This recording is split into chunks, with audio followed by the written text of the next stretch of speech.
las 8:45 queremos conversar ahora sobre el sistema de salud pública y yo voy a arrancar con una explicación básica que uno de nuestros invitados, Pablo Jiménez, quien es coordinador técnico de la Alianza por la Nutrición, puede ofrecernos más ampliamente. Está con nosotros también Lucrecia Mac, ella es salubrista, es médico, ¿verdad? Médico salubrista y representa, por favor, Lucrecia, ¿cuál es el nombre de la alianza? De la Alianza por el Acceso Público y Universal de la Salud, ACCESA. ACCESA, muy bien.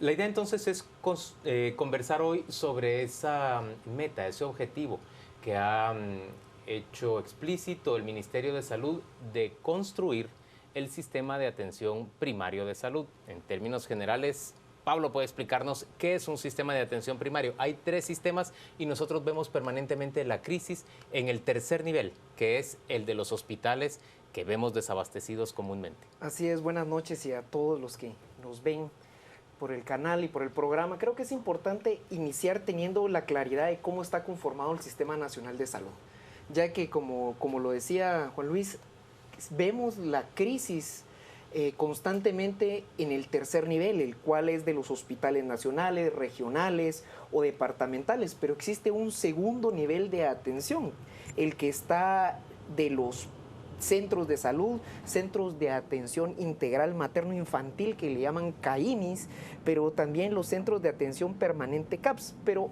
a lo que nos vamos a referir es al primer nivel de atención en salud, que está integrado por puestos de salud, centros comunitarios y unidades mínimas. El tema acá es que estamos basados en un sistema de salud reactivo, no preventivo.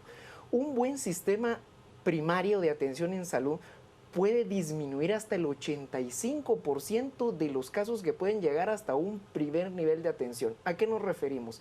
En un primer nivel usted puede prevenir que una simple gripe se pueda convertir en una neumonía, pero estamos hablando de varios aspectos. Uno es que existan los servicios cercanos a las poblaciones, principalmente a las poblaciones rurales y a las comunidades. Y segundo, que la gente también se acerque de una manera preventiva a hacer chequeos, pero tanto aquí tiene que haber una oferta del servicio como una demanda del mismo. Pero una cosa es que la gente se acerque, Lucrecia, otra cosa es que el propio sistema busque a las personas, mantenga un censo permanente de ellos en los pequeños distritos en que puede dividirse el territorio nacional y se vigile estrechamente la salud de cada ciudadano. Pero habría que, así como dice Pablo, habría que plantear que el primer nivel de atención es la puerta de entrada para la mayoría de la población para acceder al sistema de salud. Posteriormente, después de eso vienen las referencias, las contrarreferencias, etc. Pero el primer nivel es básico. Y lo que sucede en el caso de Guatemala es que si bien el servicio tipo del primer nivel de atención es el puesto de salud debería cubrir entre 2.000 a 2.500 habitantes y debería de poder dar servicios preventivos, colectivos, individuales, así como recuperación y rehabilitación de la salud.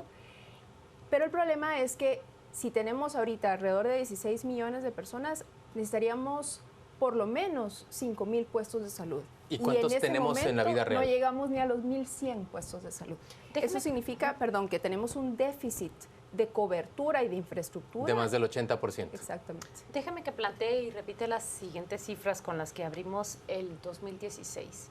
Alrededor de 400.000 niños, la cifra es 385.000, 390.000 no fueron vacunados contra el sarampión.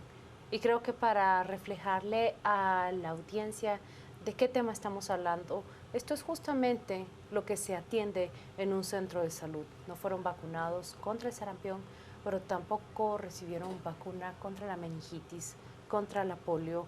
Y las madres, las futuras madres o las mujeres embarazadas apenas tuvieron acceso a sus prenatales. ¿Qué significa eso de cara hacia el futuro cercano, en el cortísimo plazo? Pues aquí habría que recordar, por ejemplo, que en 1991 tuvimos una epidemia de sarampión y hubo una alta mortalidad infantil.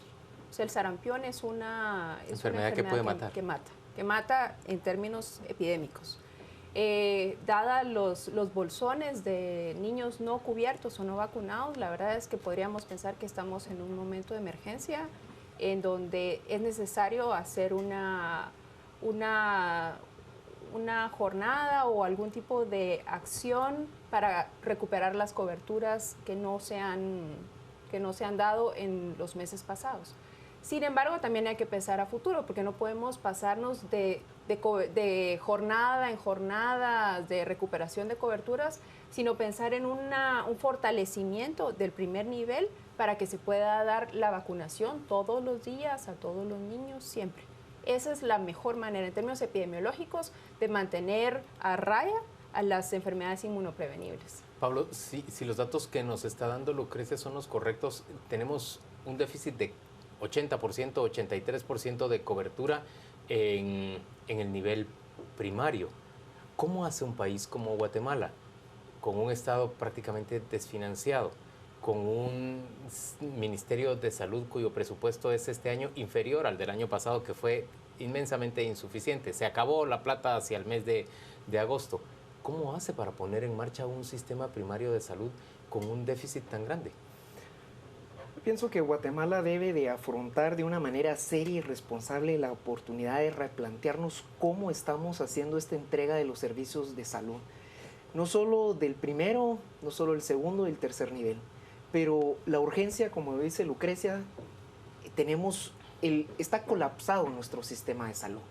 Pero este colapso lo tenemos que dividir en temas que son de urgencia, que los debemos de abordar ayer, y los temas importantes que nos debemos de plantear cómo los vamos a abordar como guatemaltecos entre los diferentes sectores, y que demos un planteamiento propositivo, pero responsable y sostenible. ¿Qué es urgente?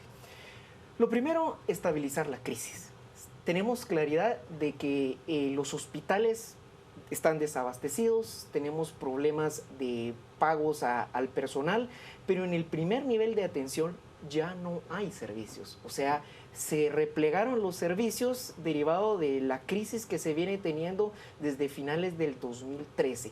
Quedaron desatendidos aproximadamente más de 4.7 millones de personas, que era lo que se atendía a nivel rural y comunitario. Entonces, esto sumado a los temas de desnutrición crónica infantil, enfermedades como la que dice Lucrecia, inmunoprevenibles, esto sería caótico si un brote de estos se llega a generar en el país. Entonces creo que tenemos que tener un llamado de urgencia para las autoridades de lo importante que es estabilizar la crisis. La priorización de los recursos, estoy hablando del presupuesto 2016, esa readecuación que se debe de tener, el pago que se tenga a quienes van a prestar esos servicios en el interior es urgente, y el tema de los insumos. Le voy a poner el ejemplo de los biológicos que se necesitan para hacer esa recuperación de las vacunaciones. Tenemos información, tuvimos reuniones con el viceministro del primer nivel de atención en salud. La semana pasada, el jueves, hizo una presentación con su equipo del tema de la urgencia.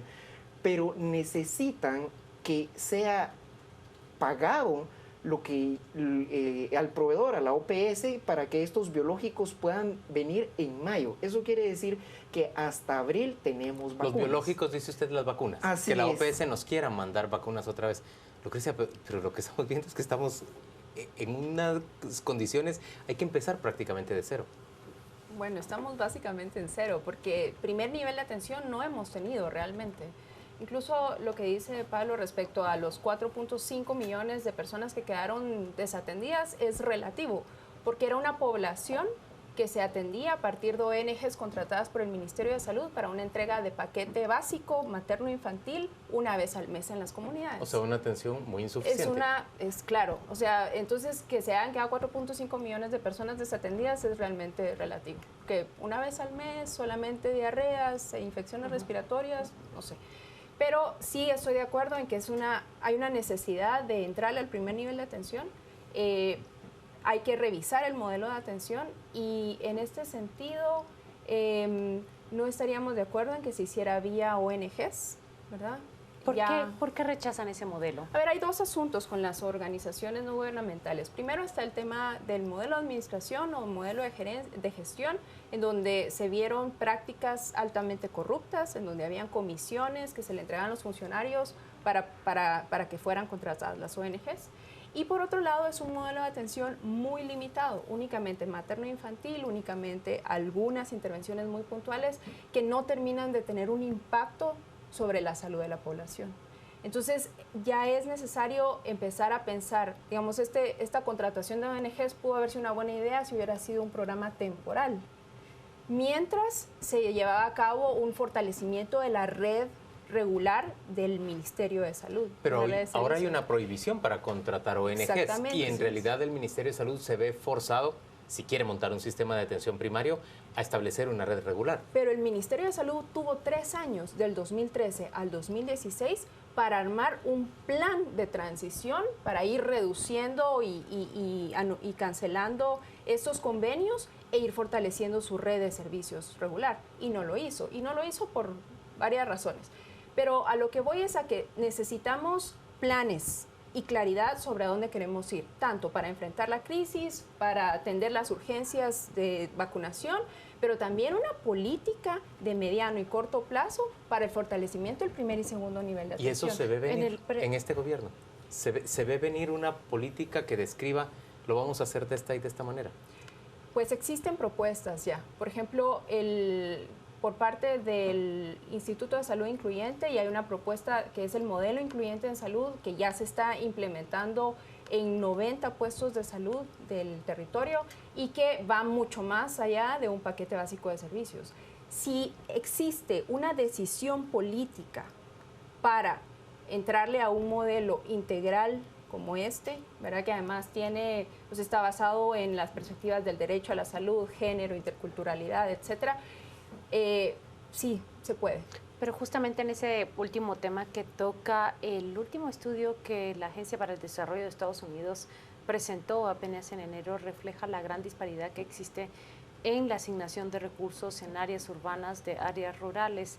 Era impresionante leer la cantidad que tienen de trabajadores de salud destinados para la población en esa área urbana del área rural. ¿Ustedes ven que exista una reversión, por ejemplo, de esa política que redefiniría esa atención primaria, por ejemplo?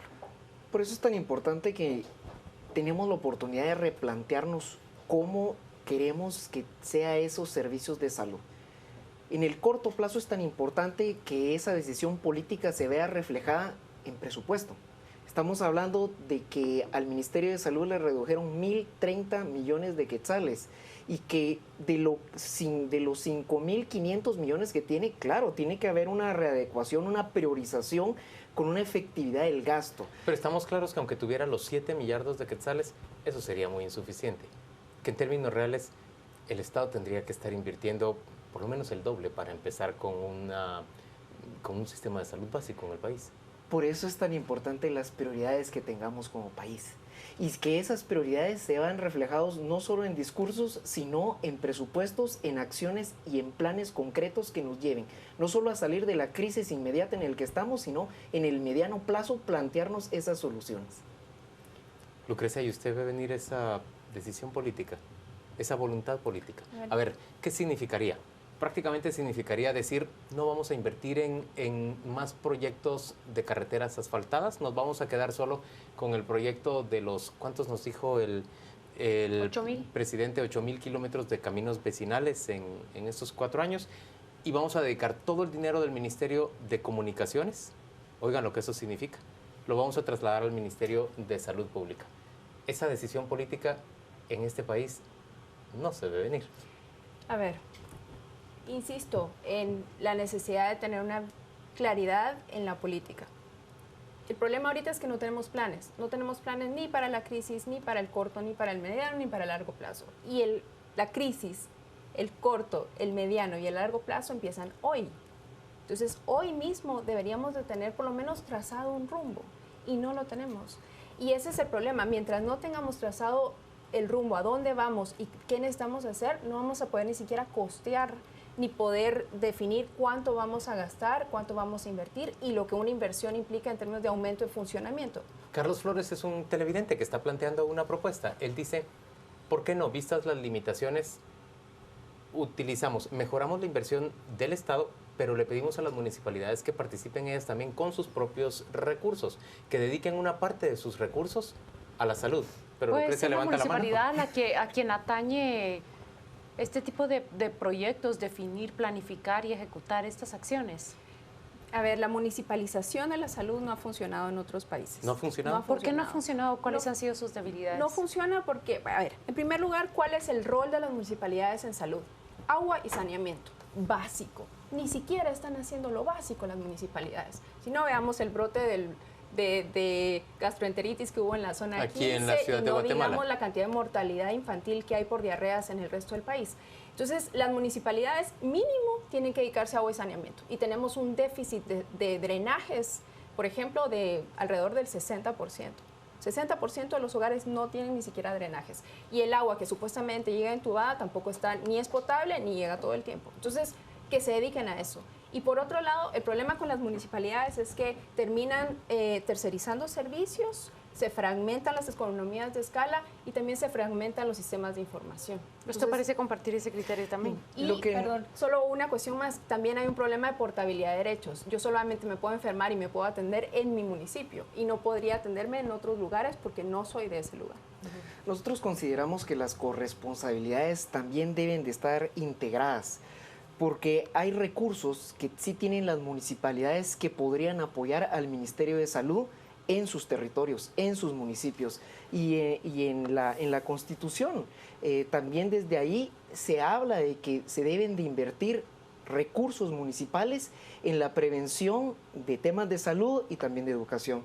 Estoy de acuerdo que la responsabilidad no debe de ser del municipio totalmente, porque por eso hay un ente rector, que es el Ministerio de Salud Pública y Asistencia Social, pero tenemos que hacer acciones de corresponsabilidad con la sociedad.